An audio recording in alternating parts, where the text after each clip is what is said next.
గోడలన్నీ చెమ్మ తీసుకుంటే పెయింట్ వల్ల పరిష్కారం అవుతుందని చాలామంది వీడియోలో గ్రౌండ్ వాటర్ ఎక్కువగా ఉండడం వల్ల అలా గోడలన్నీ చెమ్మ తీసుకుంటున్నాయని చెప్తున్నారు. భూమిలో 70% నీరు ఉంది. ఎక్కడ ఇల్లు నిర్మించినా ఖచ్చితంగా దాని కింద నీటి ప్రవాహం ఉంది. కాకపోతే మన కంటికి కనిపించిన లోతులో ఉంది. నీటి ప్రవాహం లేకపోతే ఇంటి నిర్మాణానికి ముందు ప్రతి ఒక్కరూ బోరు వేస్తున్నారు. సో నీటి ప్రవాహం ప్రతి ఇంటి కింద ఉంది.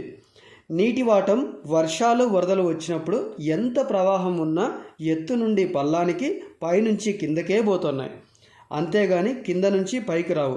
ఇంకా మీరు గమనిస్తే ఎక్కువ వరదలు వచ్చినప్పుడు గోదావరి నదీ జలాలు సరాసరిన 7 నుంచి 8 టీఎంసీల నీళ్లు సముద్రంలో కలుస్తున్నాయి. అంటే పైనుంచి కిందకి ఎత్తు నుంచి పల్లానికి మాత్రమే ప్రవహిస్తున్నాయి. అలాగే మన ఇంటి కింద సీపేజ్ సమస్య ఉంటే నీటి మట్టం ఎక్కడ వరకు ఉందో అక్కడ వరకు మాత్రమే ఉంటుంది. దానికి మించి పైకి చెమ్మ రాదు. ఇంకా మీరు లోతుగా గమనిస్తే మన ఇంటి ముందు ఉన్న మురికి కాలువలు ఇవన్నీ కలిసే పెద్ద కాలువ ప్రతిరోజు నీరు ప్రవహిస్తూనే ఉంటుంది.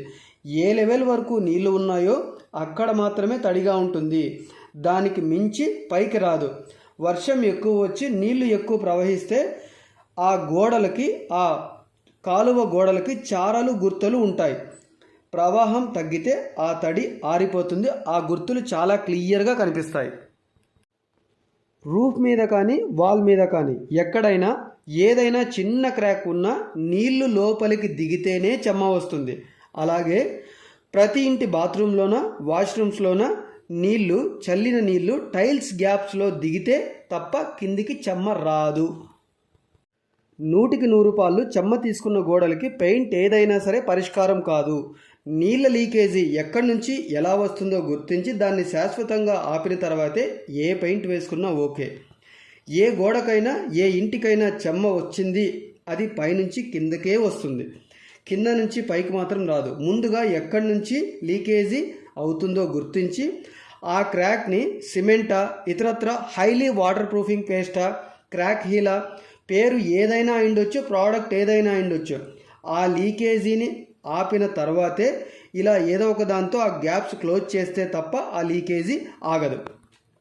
ఆ తర్వాత ఏ పెయింట్ అయినా పూస్తే గోడలు అందంగా కనిపిస్తాయి. భూగర్భ జలాల వల్ల నిర్మాణానికి నిజంగా నష్టమే జరిగితే నదుల్లో, కాలువల్లో, సముద్రాల్లో నిర్మాణాలు చేస్తున్నారు. ఎక్కడో ఇంటి కింద చాలా లోతులో ఉండే నీళ్ళ గురించి ఎవ్వరూ భయపడాల్సిన పని లేదు. మీ ఫౌండేషన్ బలంగా స్థిరంగా ఉన్నంత వరకు దాని మీద ఏ కట్టడమైనా కట్టినా పర్వాలేదు. నీళ్ళలో నిర్మించిన ప్రతి బ్రిడ్జ్ మీద ఆ నీటిని చూసుకుంటూ ఆహ్లాదకరమైన వాతావరణాన్ని అనుభవిస్తూ ప్రయాణం చేస్తాం. ఎక్కడా ఆ బ్రిడ్జిలో దెబ్బ తినలేదే. మనిషి నడవడానికి కాళ్ళు ఉన్నాయి. ఎలాగైనా ఏ దిక్కుకైనా కింద నుంచి పైకి పైనుంచి కిందకైనా నడుస్తాం. అదే నీటి గుణం, నడక, ప్రవాహం ఏదైనా పైనుంచి కిందకు ఎత్తు నుంచి పల్లానికి మాత్రమే పోతుంది. It's a universal fact.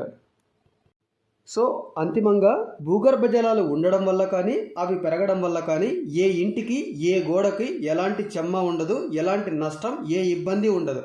అవి ఉండడం వల్ల పెరగడం వల్ల మనము మన భవిష్యత్తు తరాలు దాని ఆధారంగానే బతుకుతున్నాం. నీరు మానవ నిర్మితం కాదు. మనుషులు బతుకుతున్నారు అంటే ఆ నీటి వల్లే.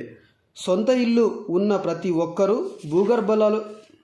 భూగర్భ జలాలు పెంచడం మనందరి కర్తవ్యం. అది ఎలా అన్నది తర్వాతి వీడియోలో పూర్తి వివరంగా చెప్తాను. ఇక్కడ ఒక ఎగ్జాంపుల్ తీసుకున్నాం సార్. వ్యవసాయానికి వాడే నీరు బావుల్లో ఎక్కువ రోజులు నీరు నిల్వ ఉండడం వల్ల పాచి పట్టిన గుర్తులు కనిపిస్తాయి.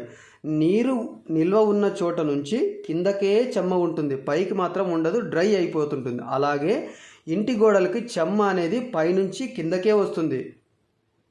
అందువల్ల ప్రతి ఇంటి యజమాని విజ్ఞప్తి చేసేది ఏమంటే సార్, నీళ్ళ లీకేజీ ఎక్కడి నుంచి అవుతుందో ఎలా అవుతుందో ప్రతిదీ గుర్తించిన తర్వాతే అది ప్రోడక్ట్ ఏదైనా పేరు పెట్టుకోండి. ఆ లీకేజీ ఆపిన తర్వాతే ఏదైనా పెయింట్ వేసుకోండి. అప్పుడు చాలా బాగుంటుంది.